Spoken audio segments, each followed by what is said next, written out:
Chairperson of the UN committee you saw in that report, Kirsten Sandberg, joins me now via webcam from Geneva. And with me is Jack Valero, coordinator of Catholic Voices, founded to put the Church's case in the public sphere.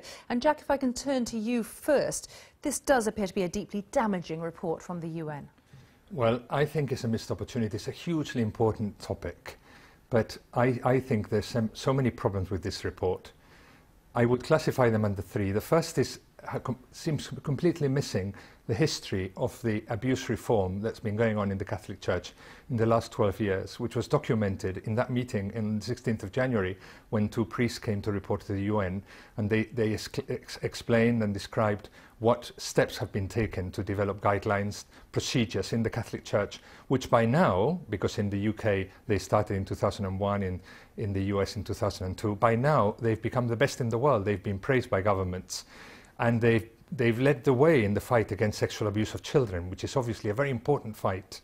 This is the first problem. The second problem is a misunderstanding of how the Church operates. The Church is not a multinational where the Pope says something and this is trickled down to the children in all the millions of Catholic schools around the world. You know, the Catholic Church is very decentralized, and the application of the rules are down to each country.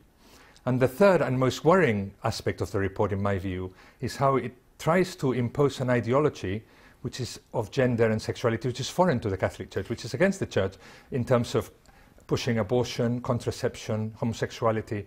These suggestions are not going to be accepted by the Church. Can we leave the final point for the moment and just put your first two points to Kirsten Sandberg, that the Catholic Church has been working hard to reform its structures, and basically you're being accused of not understanding what is going on? Well, we did get a description of what is going on, but it was not very detailed, and there's still a lot of work to do for the Holy See in this respect. And that's what we've been pointing out in our concluding observations, as we call them. And what about the point that, you know, the Catholic Church is not able to dictate by fiat what the separate churches around the world can do? It's more decentralized than that, not so easy to change policy.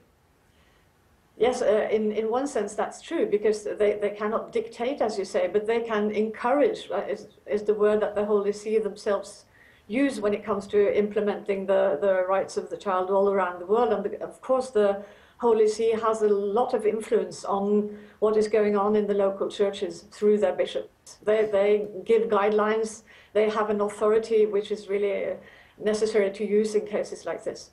And so, just Kirsten Sandberg, is there a single priority really that practically you could urge upon the Church to try to change the situation?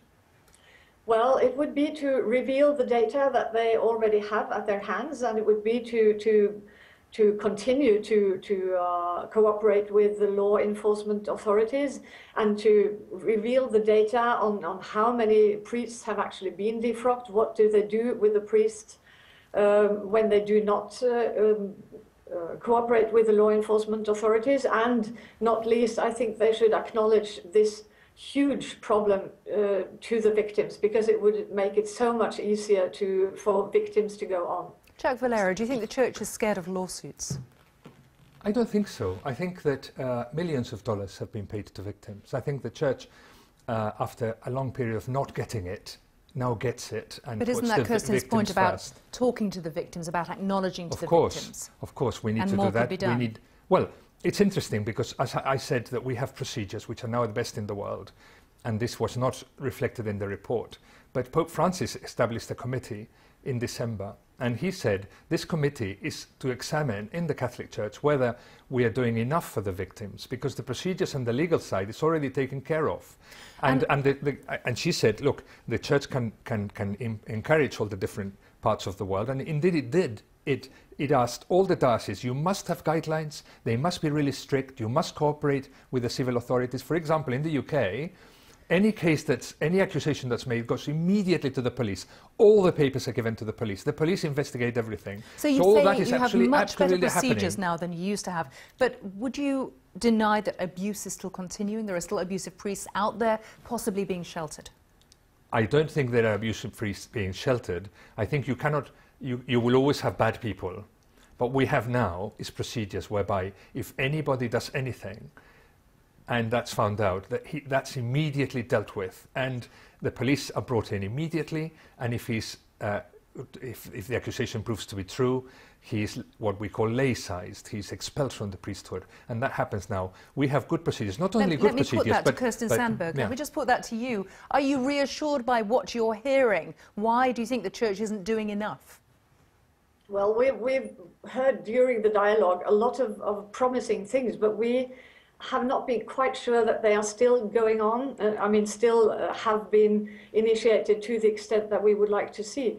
And there were not all that many details on what had actually been done by the Church so far, but we did have a constructive dialogue in the way that we could feel that the attitude was changing. So I think what we need to see now is that this is really being done in practice. And there are also parts of the world where these issues have not yet come to the surface. In Eastern Europe, for instance, we don't know yet what is going on in those countries. That's a point that... There are problems around the world. I think in the West, which is the area that also appeared in the report, there's been huge reform, and that is leading the way, and that's not in the report, and that's a great pity. But this is the chance for Pope Francis to push these reforms around the world. Yes, there are parts of the world that are slower to get it and implement it. But the Church has been extremely strict in saying every diocese around the world must send us their guidelines. It's up to them to do it, but they must send them to us, and they must be strict. And they must, deal. If it's a crime, it must be dealt with by the civil authorities. Jack Valero and Kirsten Sandberg in Geneva. I'm afraid we have to leave it there, but thank you both very much for joining in this conversation. Thank you.